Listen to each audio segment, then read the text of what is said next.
Good evening, teacher and everyone. Our team consists of me, Liang, and Ima, and we will be giving more information about Myanmar. So I'm going to give you more insights about the political structure and government, and second is about the economic system, trade, and the GDP, while Liang he will give you more information and insights about the foreign policies of Myanmar and also its geography. Last but not least, Ima will be explaining about the culture, religion, history, education, human rights, and the membership in regional and also international organizations. So let's talk about the political culture and government of Myanmar. Myanmar has experienced a lot of civil war and civil unrest since the attainment of independence from the British colony on 4th January 1948. And Myanmar is operated under the 2008 constitution as a unitary parliamentary system with the bicameral legislature consisting of 25% from the military and the rest from the general elections. Myanmar had been under the military rule in 1962 until 2011, and there are two main political parties in Myanmar. The first one, which is called the National League for Democracy Party, led by Aung San Suu Kyi, and another one is the Union Solidarity and Development Party, which is led by the armed forces of the country. In 2015, there was the very first election that was open and freely contested held in Myanmar, and at that time the National League for Democracy, which is led by Aung San Suu Kyi, won that election. And it looks like Myanmar is changing itself from the military rule into the democracy, but unfortunately in the early morning of the 1st February 2021 there was a coup took place in Myanmar, and that time Aung San Suu Kyi and another member of her party was under house arrest, and right now it looks like Myanmar is going under the military rule again, and the situation in the country, I can say it is under the somewhere in between the ambiguous and the authoritarian regime right now in Myanmar. So now let's look at the economy sector, trade and GDP.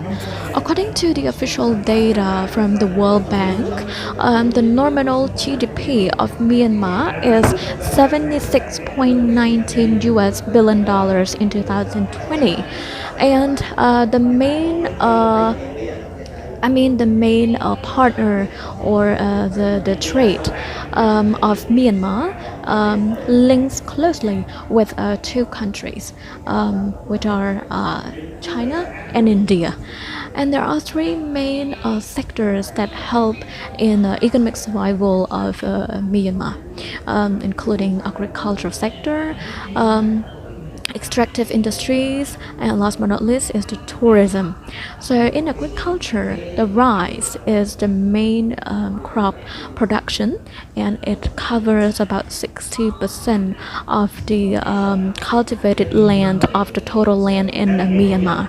So moving on to the extractive industries, rubies, sapphires, pearls, and jade are the main exporter to other countries, especially China and India. And other main subcategory such as textile, wood production, construction materials, gems, gas, and oils are also imported to foreign countries as well. And last but not least is the tourism sectors.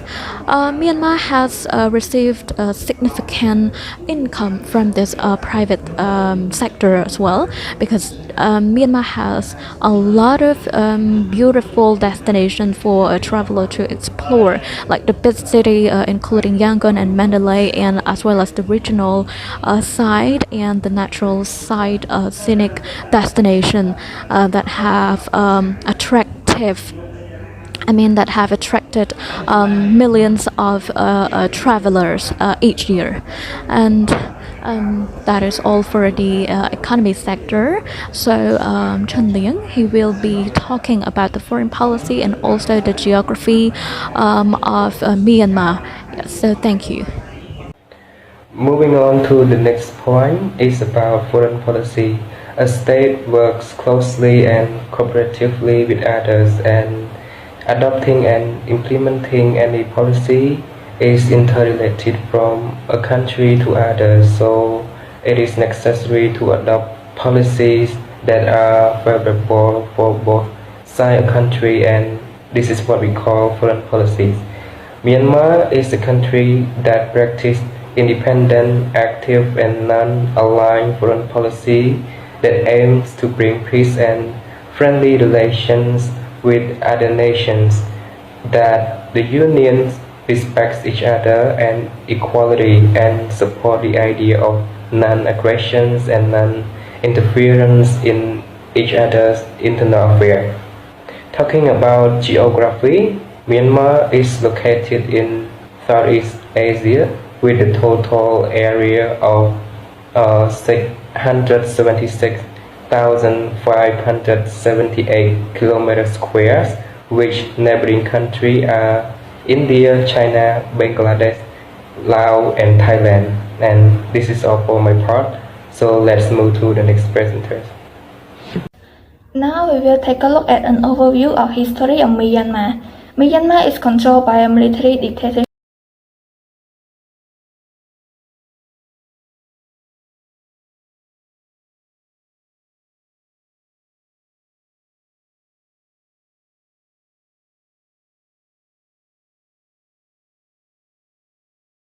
In the 16th and 17th century, the Portuguese, Dutch, and English territory Alampaya established the present Myanmar state in the 18th century. Conflict with the British over Assam resulted in a series of conflicts, ending with the British taking of Myanmar in 1885. Under British rule, it was renamed Burma, a province of India. Myanmar was controlled by Japan during World War II and gained independence in 1948. In a coup in 1962, the military seized control and nationalized key economic sectors, and in 1980, civil unrest resulted in anti-government riots which was violence suppressed. In national elections in 1990, opposition parties won, but the army retained power, changing the country's name to Myanmar.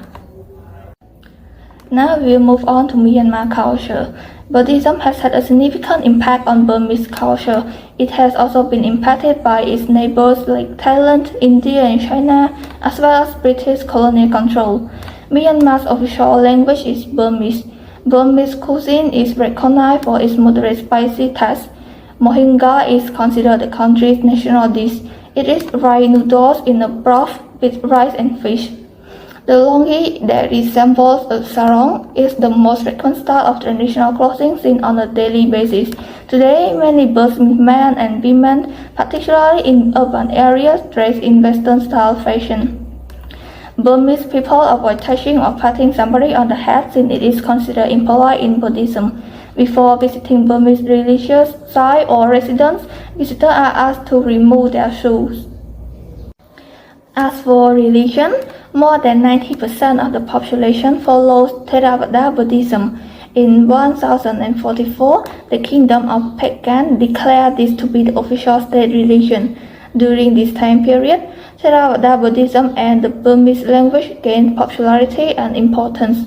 After Buddhists, Christians are the second most numerous religious group. Islam is also practiced by a sizable portion of the people in Rakhine State, which is now at war.